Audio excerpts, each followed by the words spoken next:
trafiquants de drogue, le monoxyde de carbone dans les écoles, le port de la ceinture de sécurité dans les autobus scolaires et en entrevue, Émilie Lefort pour le colloque sur l'Alzheimer.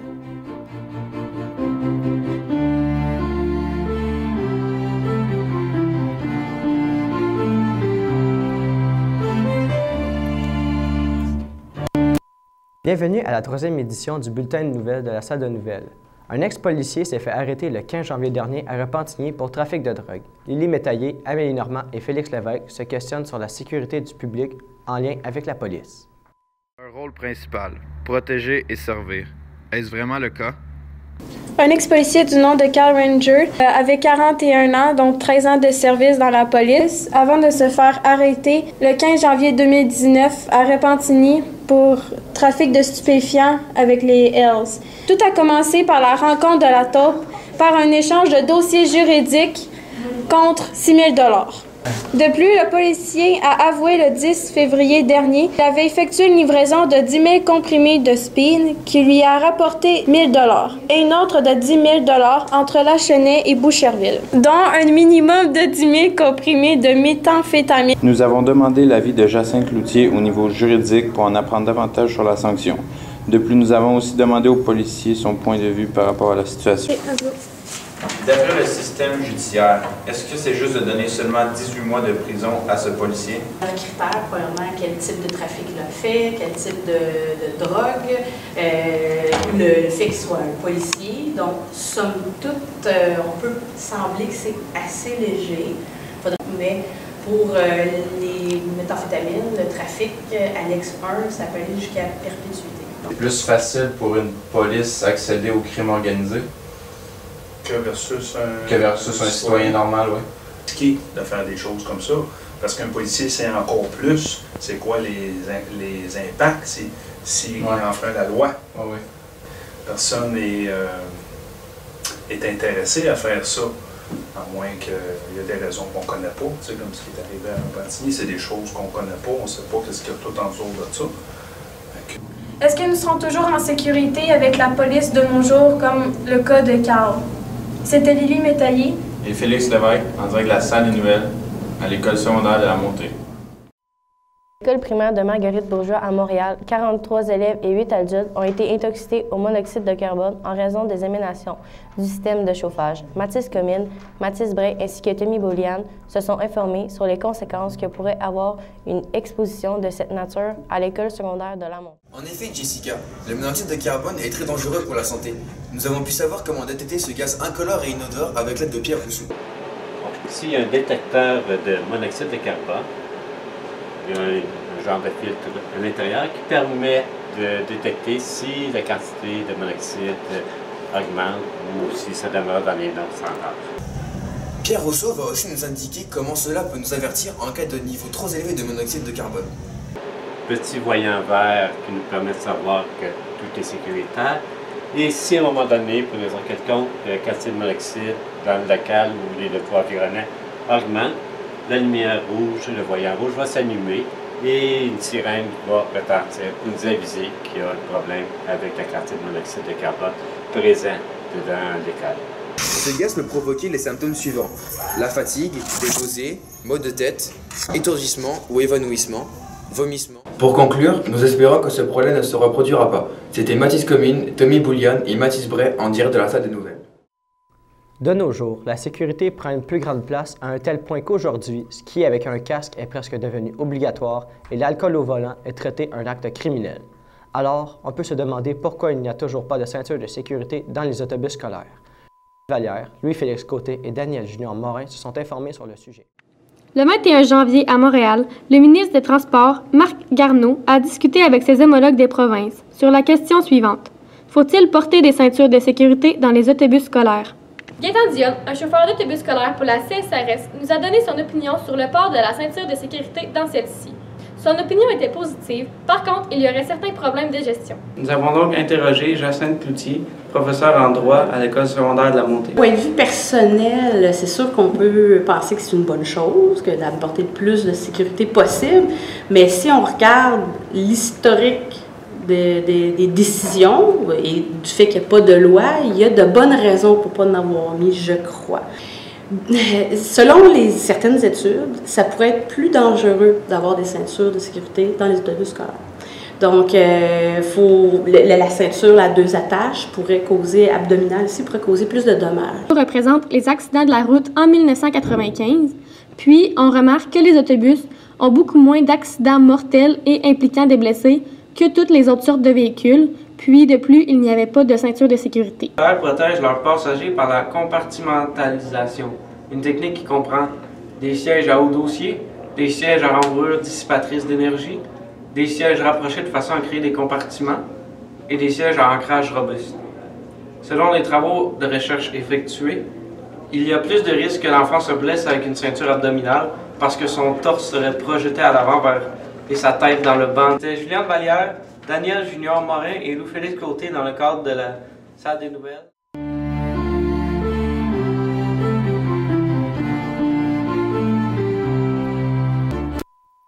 Donald Trump exige la somme de 5,7 milliards de dollars américains pour la construction de son mur anti-migrants. Le Sénat américain refuse catégoriquement, prétextant que ce mur serait inefficace, immoral et surtout trop coûteux. On se rappellera que lors des élections de 2016, M. Trump avait promis de construire un mur entre les États-Unis et le Mexique. Il a alors profité de la venue potentielle d'une caravane venant du Honduras pour diffuser des messages sur Twitter, invoquant les risques pour la sécurité des Américains. Reste maintenant à voir si le président républicain va réussir à s'entendre avec les démocrates pour la construction de ce fameux mur et du même coup mettre fin au shutdown qui dure depuis déjà plusieurs semaines. Une jeune saoudienne, Rafah Mohammad, est arrivée au Canada après avoir fui son pays. Elle sera protégée par un service de sécurité privé en raison des menaces qu'elle a reçues sur les réseaux sociaux. Elle a quitté son pays et sa famille à raison des abus. Mme Ferland, la ministre canadienne des Affaires étrangères, a annoncé que le Canada a choisi d'accueillir la jeune Saoudienne de 17 ans, non seulement parce que les Nations unies ont jugé que sa vie était menacée, mais parce que le Canada est un pays ouvert, soulignant notre responsabilité de défendre les droits de la personne. Les affaires français ont troqué les ballons dans les cours de récréation pour un nouveau jeu, le jeu des gilets jaunes. En effet, plusieurs jeunes du primaire décident de se diviser en 2 groupes, soit les policiers et les casseurs ou gilets jaunes. On se rappellera que lors des derniers mois, les samedis de manifestation se sont poursuivis pour ce groupe qui milite sans relâche dans le but de faire entendre leurs nombreuses revendications. Samedi 12 janvier 2019, 9e semaine de manifestation pour les Gilets jaunes. Un estimé de 87 000 militants et de 80 000 membres des autorités françaises répandus un peu partout dans le pays. Le président Macron a eu beau faire un appel à la population, mais en vain. Les manifestations se sont poursuivies pour un 10e samedi consécutif et ne semblent pas près de s'arrêter. Une série diffusée sur Netflix a fait scandale en montant des images de la tragédie de lac Mégantic qui a fait 47 morts dans la nuit du 6 juillet 2013. Ces images ont été utilisées pour des œuvres de fiction. La ministre Nathalie Roy a demandé au directeur général de Netflix de supprimer les séquences vidéo. Son cabinet a exigé que soient retirées les images troublantes de l'accident. Nathalie Roy ajoute qu'aucune considération ne devront tolérer l'utilisation de tragédies humaines pour divertir les spectateurs. Ce n'est pas la première fois que la compagnie utilise des images de la tragédie dans ses productions. Après la pause, le volet culturel et sportif de la CSRS et Madame Lefort de la Société d'Alzheimer de l'Estrie répond aux questions de Nadège Boivin.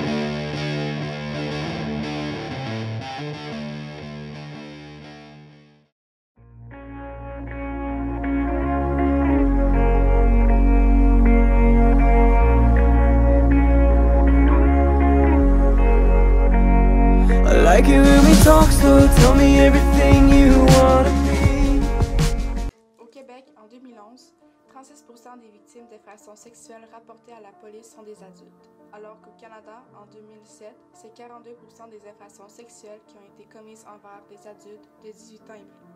On estime que moins de 10% des agressions sexuelles vécues par des adultes seront rapportées et enregistrées par les services de police. Montrant que les données policières ne représentent que la pointe de l'iceberg de toutes ces agressions sexuelles commises.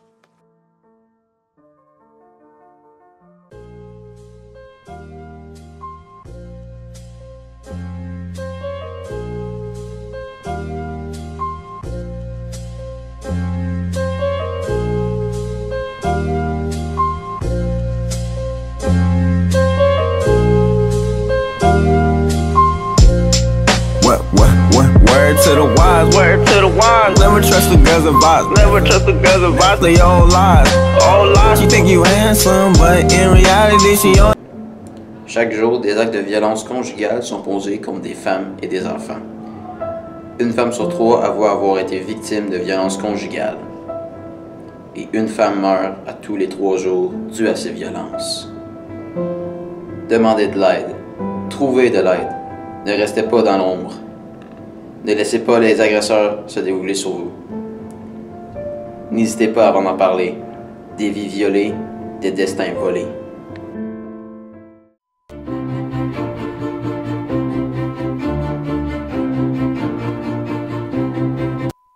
La Société Alzheimer de l'Estrie accueillera le colloque Alzheimer le 29 janvier prochain. Cette grande conférence nous en apprendra davantage sur cette maladie et comment y faire face. Nadège Boivin s'entretient avec Émilie Lefort, conseillère aux communications à la Société Alzheimer de l'Estrie. Bonjour Madame Lefort et merci d'avoir accepté notre invitation. Vous êtes conseillère aux communications chez la Société Alzheimer de l'Estrie. Le 29 janvier prochain aura lieu le colloque Alzheimer 2019. Cette conférence s'adresse aux professionnels de la santé et les informe sur la maladie de l'Alzheimer. Mais qu'est-ce que ça peut leur apporter de plus? Ce que ça peut leur apporter, dans le fond, c'est des outils concrets qui vont les aider dans leur travail au quotidien. On vise vraiment à leur donner des éléments pratiques. Les conférenciers sont vraiment axés sur le côté pratique dans leur travail. On a aussi quand même un conférencier qui va aborder plus des aspects scientifiques et qui vont vraiment comprendre ce qui se passe dans le cerveau d'une personne atteinte de la maladie. OK.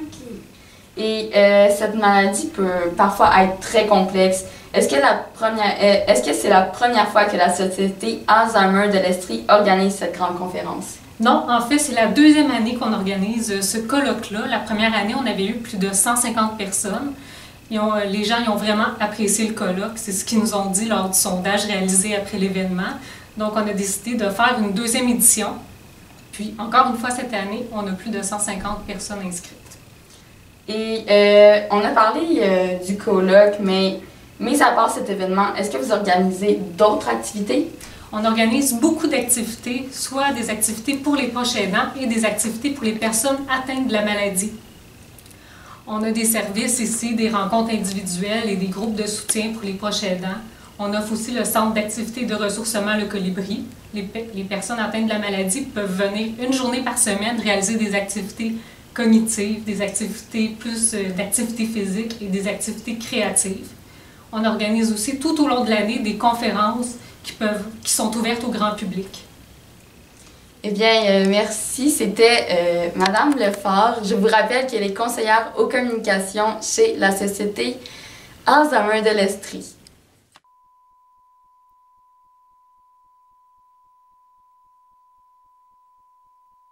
Le 25 janvier dernier a eu lieu le Talent Show de l'école secondaire Michel Montcalm, un événement où tous les élèves de l'école ont pu montrer leur talent.